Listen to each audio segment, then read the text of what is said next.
Alright, this one's for Tall Cedars, who was asking about my skinning knife. Um,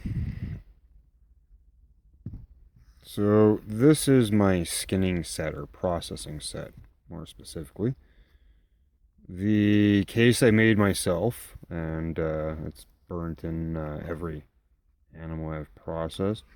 This little guy here, or girl I should say, has a story of her own. And I'll do that another time maybe. But basically, let's see if we can do this with one hand with that on there. That was not on there last time I opened this.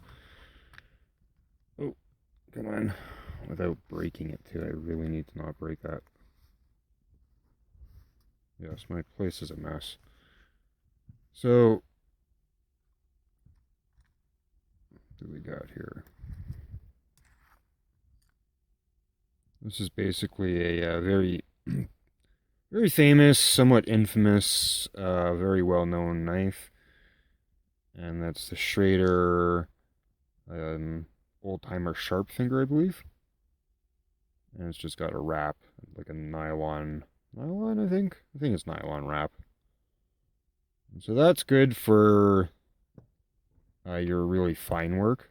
I had said caping knife the other day in a reply to you, but actually, caping knife would be this one here.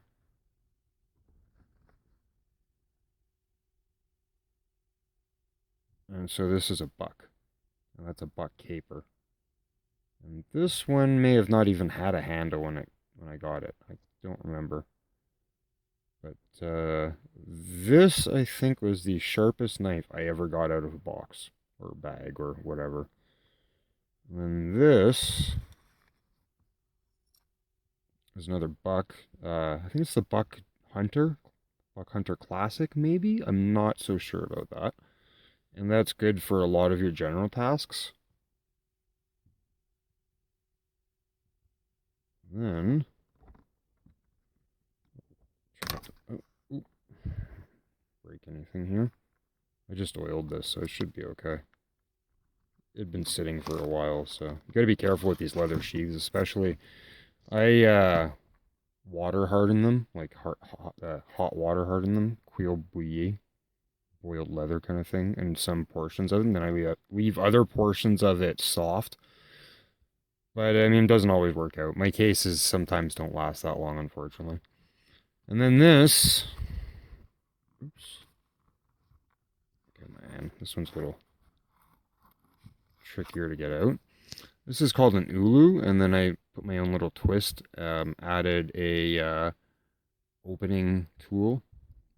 I don't like calling them gutting blades or whatever, but that's, I guess, what it is. Which is also sharpened in there, just enough. And also, oops, get that. Well, you can sort of see the serrations on there. Wait, sort of, eh? Anyway, there's a bunch of serrations in there.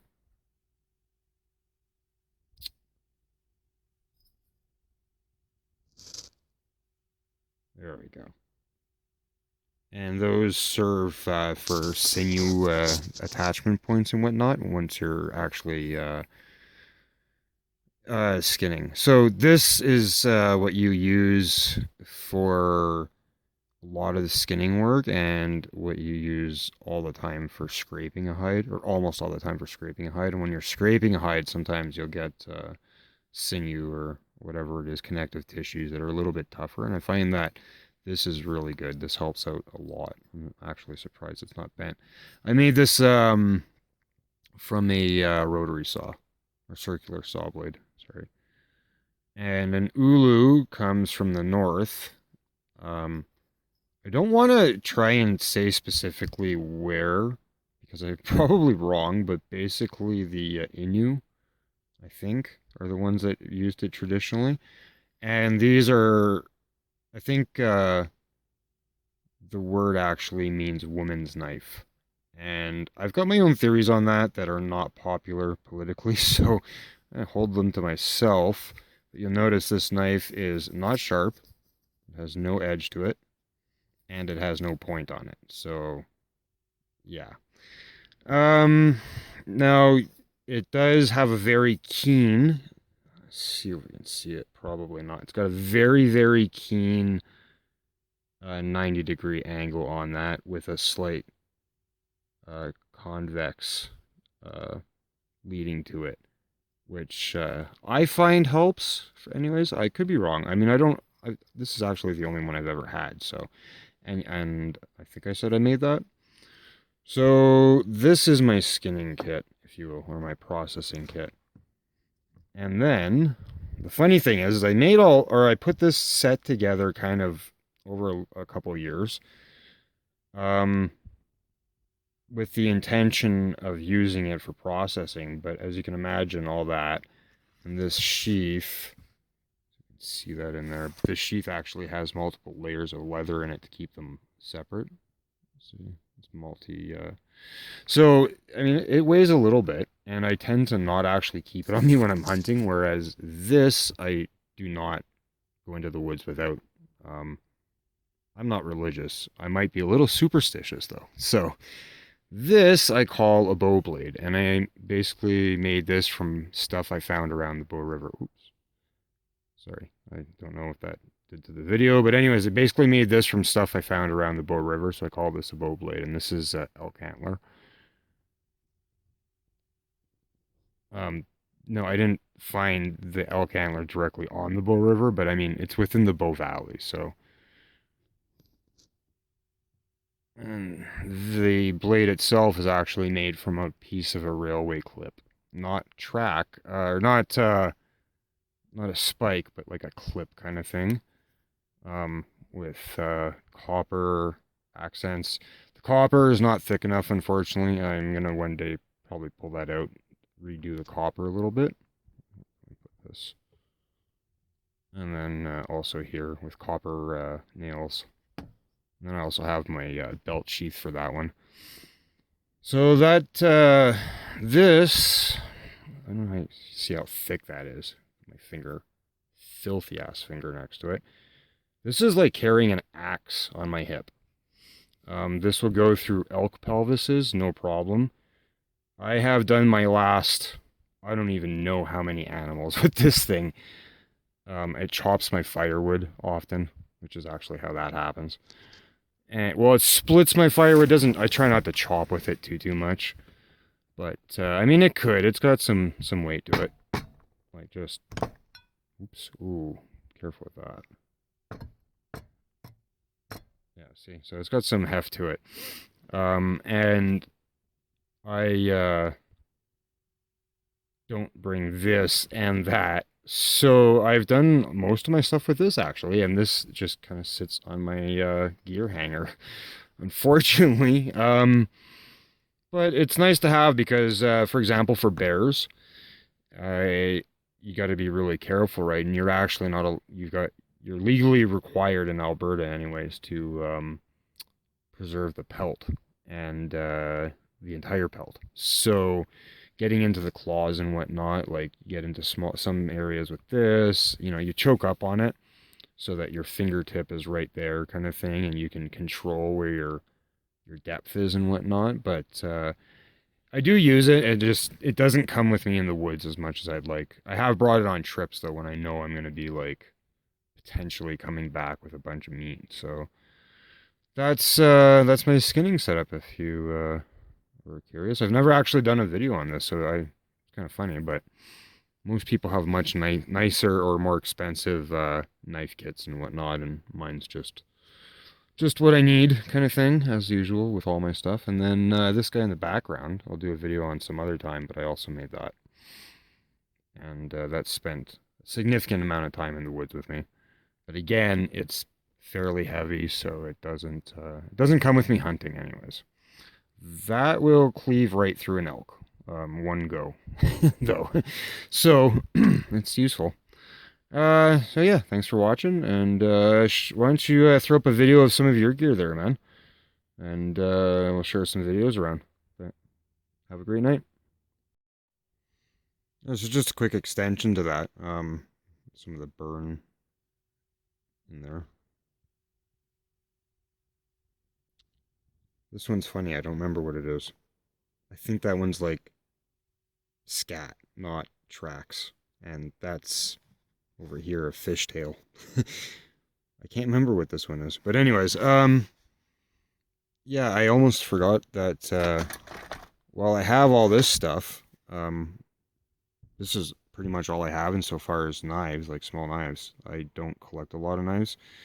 Just because I have what I need, and I mean, I have another couple knives, but I have what I need, and I don't, as much as I'm a blade person, I'm not a big knife collector.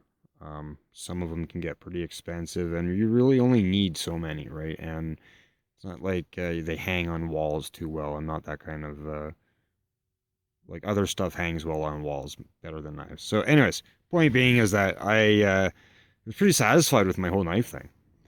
And then I made a new friend who immediately gifted me this. And I swear to God, it's incredible. And thank you to that friend, very much. You know who you are. This, if I were like, I don't see a lot of knives in stores that I would want. I'm trying to open this one-handed now. Got kind of like a little draw thing going on here. Oops. There we go. I don't see a lot of knives in stores that I would like want to go out of my way to get, right? Like I just said, I'm not that big on collecting. If I were to get a knife from a store, it probably would be this one. Still a little stiff. Kind of press down on the case a little bit to get it through. Widen the case. Right there. This is a CRKT powder keg. That's this side here. If we can get a zoom on that. Probably not. Oh, kind of. Yeah, anyways. This is a knife. This is... I have not, literally since I made this, I have carried this on my hip. I have not wanted to carry anything else on my hip. And even when I carry my other knife, I carry this too, if I'm in the bush. And I only carry my other knife if I'm in the bush. I don't always carry my other knife, but I always carry this. This knife, on the other hand, makes me want to carry it so badly. Sorry, Bowblade, I might be cheating on you for a little bit. I don't even want to touch this thing with these filthy hands. But I don't know what the handle is. It could be micarta of some sort or something like that. Some of these handle materials they use nowadays are pretty nifty. So you can get a... There we go. But it's got a bit of a rubber to it while the black is hard. I don't know. It feels really good in the hand. It's just the right thickness. And it, too, is a goddamn heavyweight. Like, look at this. Where's the light? Man. Anyways, oh, there we go. This thing is, like, beefy like hell. Like, the blade is way thicker than the fucking scales on it. Well, each scale. So it's got a real heft to it, and it's not just a sharpened steak. It's actually properly, ground down. Like it, narrows down. For some reason, I can't remember what that's called right now. Distill tempered. No, distill tapered. Yeah. And that's very important. My blades are also distill tapered, but maybe not quite 100% properly. So, yeah, there you go. The CKRT powder keg. Oh yeah, look at how she sits too. Such a beautiful knife. It's just perfect. It's like a mini Bowie kind of, and I've always liked the shape of Bowies, but they're a big, big knife, right? And they've got the big guard on them too sometimes and stuff like that, and I've never liked guards on anything. I take most guards off everything, except I like this one, which is not so much a guard, more of a keeper. Anyways, so this thing is just, I don't know, like, floored me. And when, like, because I had just met this person, this is really bad, but because I had just met this person, and came up to me with like a bag from a gas station kind of thing and say, "Hey, I bought you a knife for your camping." And I thought, "Oh, well, that's, really sweet and everything, but um, gas station knife kind of thing." That's really what went through my head. And oh my God, what an asshole, eh? So immediately after, texting and, "Oh my God, I'm so sorry," because I hadn't even really looked at it too. I looked at it, I was, "Oh, that's kind of cool," and just put it back in, and then yeah, it's mind-blowing. It's stunning as far as I'm concerned. And I mean, not cheap either, really. Um, so thank you very much to that person. Very much appreciated. This guy will see use. I wish my zoom would stop moving. I actually had to glue my camera back together in the phone at one point. Or anyways, when I was sealing things back together, I think maybe some goop got in the way of the lens of the camera. I think that might be what my zoom issue is. I think it tries to zoom and then it gets an error after a couple seconds and then it tries to zoom again, kind of thing. But yeah, there you go. It's crazy. Like, I literally feel like I'm cheating too when I want to wear this. And I haven't worn it yet. In part because I've been absolutely filthy for a week straight too, so. I oiled up the sheath, I put the feather and string on there, and kind of just keep it out of the way of stuff right now, and it'll probably be in one of my packs, like my main pack. The thing is you get sentimental about some stuff, but you got to think about weights and whatnot too, right? So it's kind of like this thing too. Like, as useful as it is, it has some drawbacks to it with that width of blade. So I usually, have the multi-tool or something on me, and as beautiful and useful as all these knives and blades and, like walking around with that thing, it really comes down to weight in the woods and what you need. And, so, to be quite honest, if you know what you're doing, Swiss Army knife is all you need. And for a long time, that's really all I took. But yeah, wowzers. Okay, cool, man. Like I said, post up some of your gear, old or not. I really don't care. Show us what you got. Have a great day.